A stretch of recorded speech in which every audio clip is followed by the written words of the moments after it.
กรา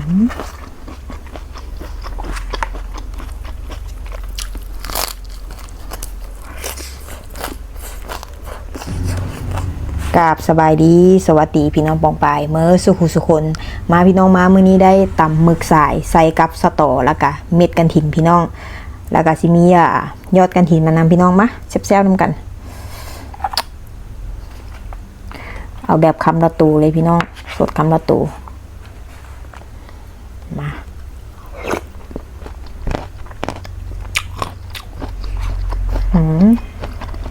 ครับ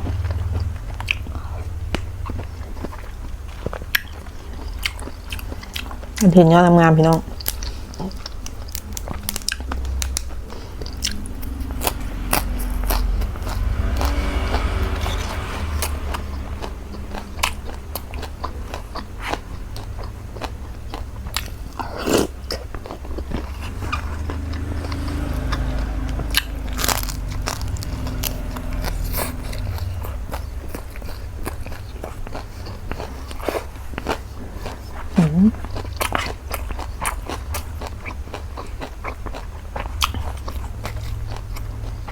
มาพี่น้อง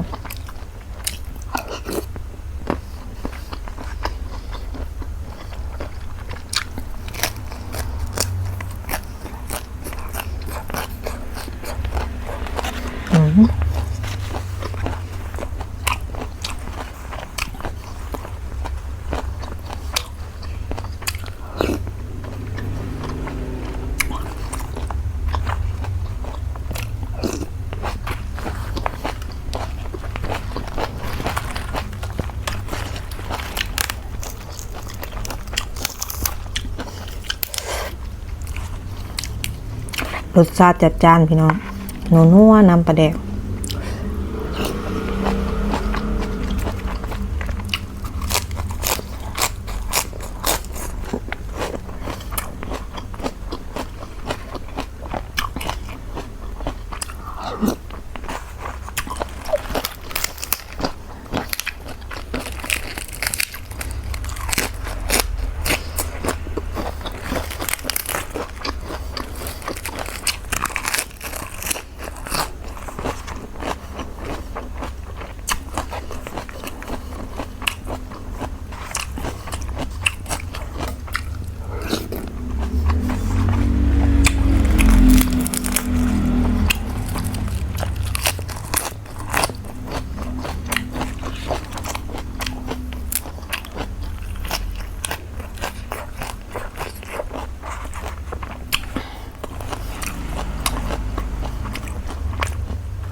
แซ่บพี่น้อง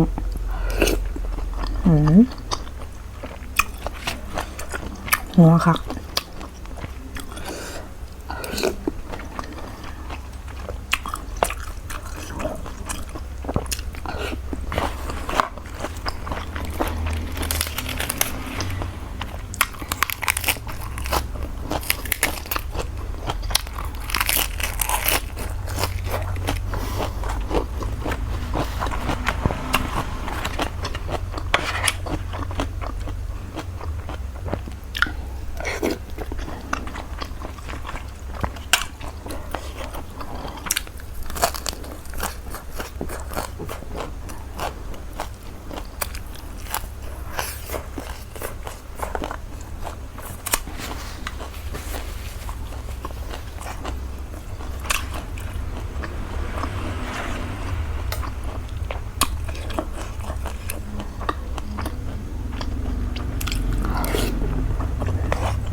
งามๆเลยพี่น้อง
แซ่บแท้แซ่บว่าพี่น้อง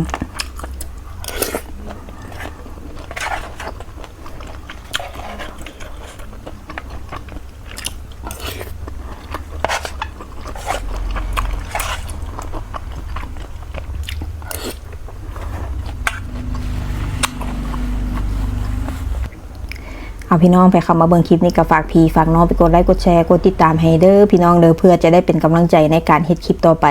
เอาพี่น้องมื้อนี้ก็สิขอตัวลาพี่ลาน้องไปเพียงเท่านี้พบกันคลิปหน้าสบายดี